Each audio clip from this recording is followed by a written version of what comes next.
Okay, so if you're a fan of rom-coms or romance in general, I'm pretty sure you know the vibes. And what I'm talking about is when you really start to root for that one couple. Sometimes you might not even know why. Other times, it's because you caught yourself catching those little details, those small little intimate moments that these two characters start to share together that make you think, there's absolutely no way that they can end the story without them ever being together. And then afterwards, you start to ship them. And then at the end of the day, you realize that the only reason that you're still reading or watching the story is because you want to see these two characters get together. I mean, I gotta be honest, this happens to me way more often than I'd like to admit. But what if this didn't just happen in anime or manga? What if you encountered something like this in your real life too? Like, you're living your life day to day, and then you see this couple that is completely oblivious to the hints that they're giving to each other. You start to notice them, start to see them pretty much every single day, and then you start to root for them. And then while you're rooting for them, you notice that everyone else around you has noticed and started to root for them too. So then all of you start to feel like you're on the same team, on the same side as you're watching this couple just miss every opportunity, but you're still rooting for something to happen. Well, that is exactly what you get in Kesa mo Yuraretemasu, where the entire train is rooting for these two completely oblivious high schoolers. Hi y'all, I'm Randy, and I want to talk to you about what I consider to be one of the funniest rom-coms that I've read in ages. And I really do mean that. I mean, the last time that I've laughed this hard while reading a rom-com was while I was flipping through the pages of Kaguya-sama. It's really hard to come by a manga that's just this funny. And when it comes to Kesa mo Yuraretemasu, I shouldn't be too surprised because this comes from the same mangaka that did the most underrated rom-com I've ever read, Jitsu wa watashi wa, or better known as My Monster Secret, a manga that I consider to be one of the top 5 funniest things that I have ever read.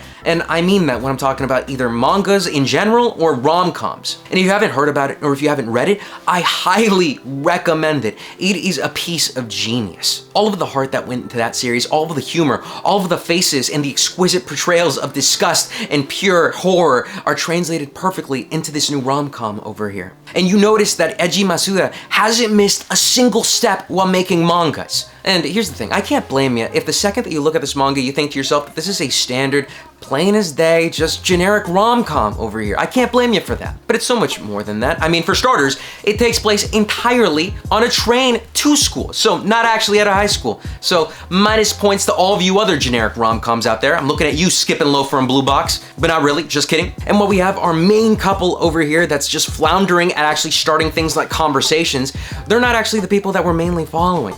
We're following the passengers, the people that represent you and me, rom-com enjoyers. We've got a manager over here, an office lady, and a university student. They are our vessels into this world. They are all of us, all of our opinions when it comes to what we're doing while we're watching rom-coms. Because what they're doing is experiencing a love unfold less than about 3 feet away from them every day for 20 minutes. We are just like them, passengers on this train watching this unfold. The meat of the story comes from the commentaries, the play-by-play that all of our passengers are giving as they're watching this couple. And these play-by-plays can get so intricate at times. I mean, sometimes it looks like you're watching an explanation from JoJo's Bizarre Adventure, talking about how the movement of the train is going to be able to push someone from one side to the other just so that they can lay their head on someone's shoulder. Nice! That's how deep these play-by-plays can actually be. And it's a genius way of doing things too, because also, by the way, since you're 3 feet away from the people that you're talking about, it's not like you can exactly talk to the people around you about what you're watching. You've got to do something a little bit more discreet, you know? So what do? They have a group chat where they text each other talking about everything that's going down as they're watching it in real time, allowing for us to see exactly how they feel about what they're watching and seeing a little bit of their personalities come through those text messages. Because that old man, the manager that we're watching over here, he doesn't text like an old man. He texts like a 14-year-old girl, and he's just as immature and has these lofty ideas about what romance is really like, while the other two are a little bit more grounded, a little bit more realistic, while one might be a little bit more jaded than the other because of previous love experiences. You can find someone that you're gonna attach yourself to regardless of who you are in this manga. And just because our focus is split between our main couple and our passengers, it doesn't mean that we're being given a half-assed rom-com. Not in the slightest. If you want a manga that is accurately able to represent the feeling of yearning, here you go. In a manga like this, where the two characters rarely or barely actually interact with each other, you might think that there's gonna be no progress, that nothing is gonna actually be going on. Well, in fact, the manga does something so different in terms of actually giving us motion or giving us progress whenever it can. Every single side conversation, or when a character eavesdrops on a conversation, it moves the plot forward. Every single time that the smallest move of progress is shown on screen. Did they just glance over at each other for like a second? Did they just say 3 words to each other? Did one of them just point out that they had a grain of rice on their face? Sensational. You're gonna eat up every second of this, just like you're a passenger on this train. I mean, you're gonna be so engrossed in the story that you're not even gonna notice that their names aren't even mentioned until chapter 10, when we find out that the boy's named Hiroichi and the girl's named Nayu. And something that Eiji Masuda is able to do really well is give us an ensemble of characters that play really well with our main couple. It's something that they did exceptionally well in Jitsu wa watashi wa, and it's something that they're doing equally as well here in this new manga. In the first chapter, you get this otaku guy that just so happens to sit right next to them, starting this huge misunderstanding that stopped the first step of them actually becoming friends and interacting with each other for the first time. But instead of him just being this hateable otaku that just takes the stage every time that he shows up on the train, he actually becomes a little bit more of this character that gives good advice, even if he is just talking about gotcha. Or we can look at the best friend characters. Hiroichi has his friend named Kirishima, who is this guy that looks and acts pretty much like a complete scumbag. But he turns out to be one of the best guys, one of the best wingmans that you can get inside of a rom-com. He's the kind of guy that says, hey, don't compare yourself to me. I'm not someone that has this pure innocent love like you do. You keep doing you, and she's gonna like you for being you because you're just that guy. Who knew that he was gonna be able to grasp the entire situation in that first chapter that he was introduced? Nayu's best friend, Himari, is this girl that almost moved things a little bit too far. You know, she has the same good intentions as Kirishima, but, you know, she just can't find the brakes. So she might have prevented a little bit of progress, but that's okay. At least she was able to uncover a little bit about Nayu's true feelings. A little bit more, you know? Or on the other side, you're also gonna have these kindergartners, which give some terrible love advice, and they talk like they're complete adults, even though they're still kindergartners giving absolutely terrible advice. Every single one of these characters pops in and out of the train because, well, you know, it's a train. You never know what you're gonna expect. And they always add something to the story and add something for our characters to think about what their next step is gonna be in building on this relationship. And now, of course, the funniness of it all. It's all so good.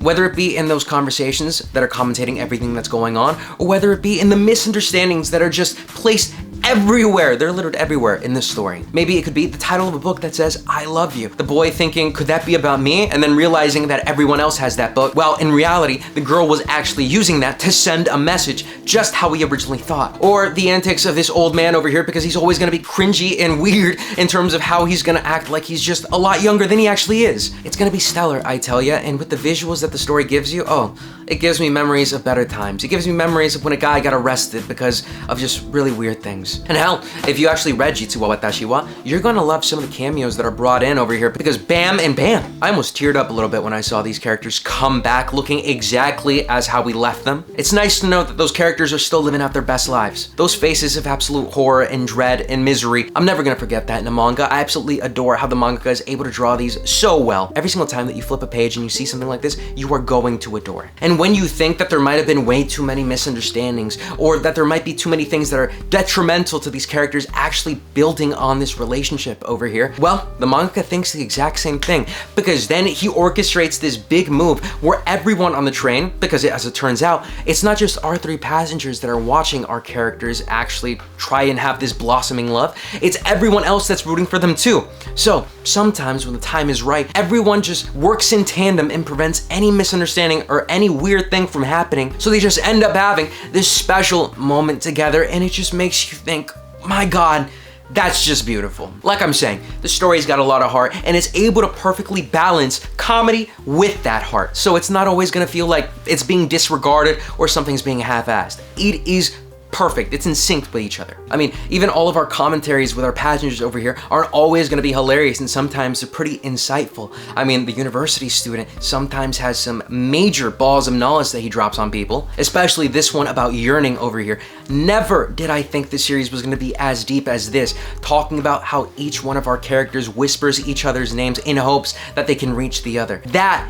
is something that I was not expecting out of this manga, and that blew me out of the water the first time that I read that. And when we're talking about things like progression in the manga right now, it's taken some pretty great steps. Like I said before, how eavesdropping is something that moves and propels the story forward. The boy Hiroichi has been able to actually pick up on when Nayu's birthday is. They realize that it's around the same time, and so he went out to pick out this gift for her. As the audience, we don't really know what it could be, but it's something that he does plan to give her, something that would be a ginormous step when it comes to them actually interacting with each other, but he ends up missing it. He misses his moment in the morning, and then when he's coming back from school, he catches the train again, but lo and behold, she's there again. Bells start ringing, and this is when chapter 21 really kicks it in gear. I gotta tell you, if you haven't read the manga right now as we're talking, you gotta stop this video right now, jump in, catch up. Chapter 21 is exquisite. It is absolutely wonderful to read because it is the perfect culmination of everything that we've read so far. Every little thing that we've been teased by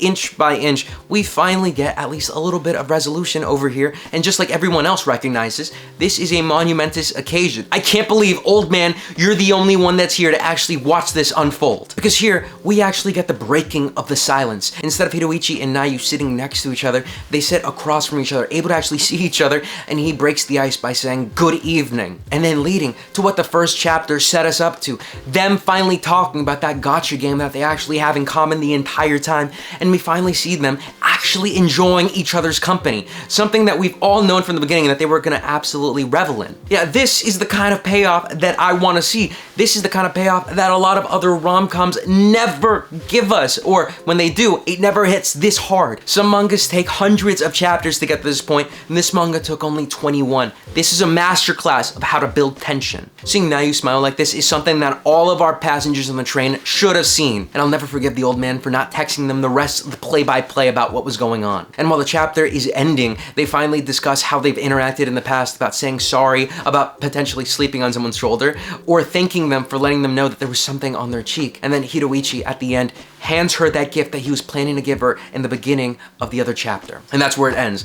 I don't know what's gonna happen in chapter 22. Hopefully it doesn't all crash and burn, but you know, it absolutely might. But from here on, it's gonna be a kind of different dynamic in terms of what we're gonna be getting. I cannot wait to see what we're gonna be getting in the upcoming chapters of this manga because I love every single piece of it. I would say that if you're currently in a drought of reading rom-coms or need something that is a little bit more fulfilling for you, other than just like normal slop or trash that you might be reading, like one of those generic ones that might have like absolutely no rhyme or reason, please take up this manga. You will not regret it, not even for a second, I guarantee you. This is the prime example of how to have your self-inserts in a story and still make it absolutely glorious. I cannot recommend it enough. So with this pretty much rounds up my thoughts on what I think about Kesa mo Yuraretemasu. I would say from here, have you all read this manga? And if so, please let me know what you think. Is this another masterpiece made by Eiji Masuda? Or somehow, do you not think it's up to par with his other works? Please let me know again. As always, I was Randy, and I'll be seeing y'all next time. Peace.